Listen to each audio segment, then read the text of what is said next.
সম্মানিত secretary general জননেতা অধ্যাপক মিয়া গোলাম পরওয়ার,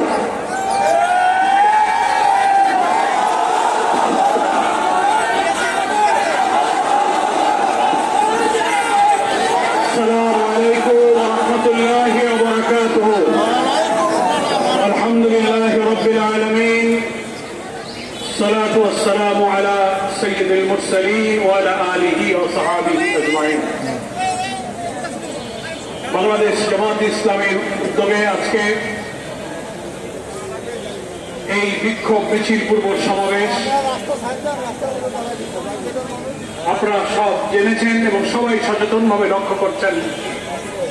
গতকালকে বগুড়া এবং শেরপুরে অনুষ্ঠিত দুইটি আসনের উপনির্বাচনে নির্লজ্জভাবে কেন্দ্র দখল, ভোট ডাকাতি, জোর করে ব্যালটে সিল মারা, জাল ভোট দেওয়া এবং আমাদের দলের নেতা কর্মীদের উপর নৃশংসভাবে হামলা আক্রমণ করে অনেক লোককে তারা আহত করেছে। একজন মুমূর্ষু অবস্থায় এখন হসপিটালে তারা সময় কাটাচ্ছে।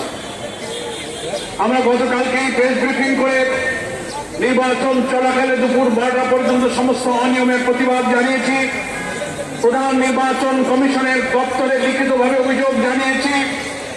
আমাদের প্রিয় নেতা, জাতীয় সংসদের বিরোধী দলীয় নেতা আমিনুল জামাত জাতীয় সংসদে তার প্রতিবাদ করেছেন, অধিবেশন শেষে সাংবাদিকদেরকে বলেছেন। কিন্তু দুঃখজনক হলেও সেই সব ভোট ডাকাত, কেন্দ্র দখলকারী, হামলা করে যাদেরকে মৃত্যুর দিকে ঠেলে দেওয়া হচ্ছে, তাদের কোন একজনকে এখনো গ্রেফতার করা হয়নি।